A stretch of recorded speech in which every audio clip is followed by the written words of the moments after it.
By the way, the Aged Care Royal Commission released its 3-volume draft report last week entitled Neglect. The only word that could be used to describe it is shameful. The report concluded that our aged care system is a cruel, harmful, shocking tale of neglect which diminishes Australia as a nation.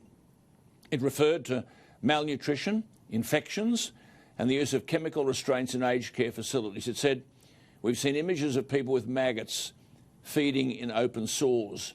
It concluded, the aged care system fails to meet the needs of our older, often very vulnerable citizens. It does not deliver uniformly safe and quality care for older people. I don't think we needed a Royal Commission to tell us that. As with most things, the issue is money. The less money, the less care. Cut the corners on money and you cut the corners on care.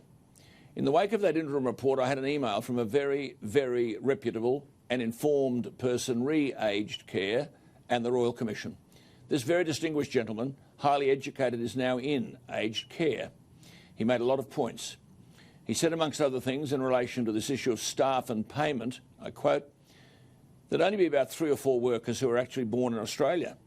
All the rest in order of numbers are Indian, Nepalese, Philippine, Japanese and Australian."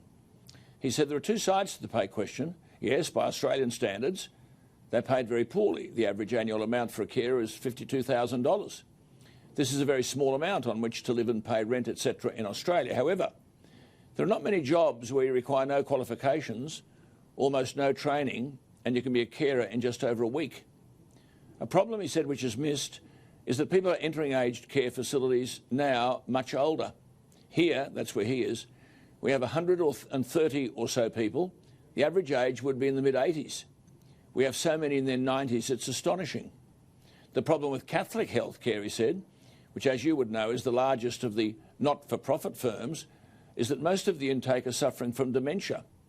Some very bad indeed.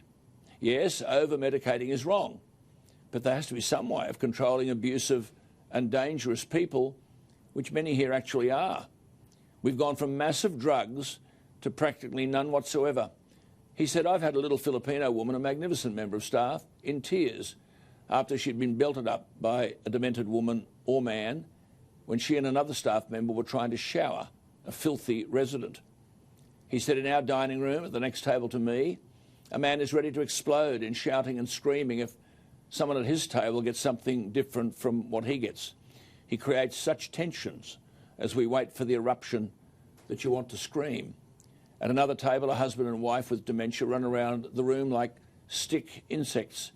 Another, pushing her walker, roams through the chaos blindly. Another resident who smokes over 60 cigarettes a day consequently has terrible lungs, so after every meal brings up a lot of his congestion. At the same table as I am, 3 women sit, one profoundly deaf, the other suffering from dementia, has to shout all the time at the top of her voice to be heard, while the third one in her 50s is mentally ill, being fixated at about 9 years of age, and at each meal repeats the same story of her friend who was her friend since play school. Alan, is the picture clear? That's what the reality of aged care is now. He writes, we're isolated in our rooms. There's no one to talk to. The activities really only consist of stupid, loud rock music and eating and drinking. He says, Alan, this is not a sob story to elicit sympathy for me. I'm very fortunate. I write books, so I'm always busy, and I'm still mobile enough to travel by train to shop. The whole question, he says, and this is a highly intelligent man, in regard to aged care is the approaching voluntary assisted dying bill of 2017. He said it was casually mentioned by the present manager at the last meeting, as though it had been presented already to the New South Wales Parliament. He said, I wrote to Gladys and received a reply that it was with the Attorney-General and, to my surprise, with the Minister for Domestic Violence. The reply informed me my request had been passed on. Whether it had or not, God only knows. He said, being a suspicious old bee, I wondered if all the problems with aged care were a beat-up, all leading to the successful passing of this bill into law. Of course, it would save the government a fortune if they got rid of the elderly, which could easily happen. My listener says, Alan, I hope some of that makes sense. Well, it makes sense. This is an on-site commentary. I suspect those making decisions about aged care know nothing about anything that is being said here. They want to believe it's not happening. And it's not a question of money. Many of these aged care outfits are privately owned? Does profit come before care?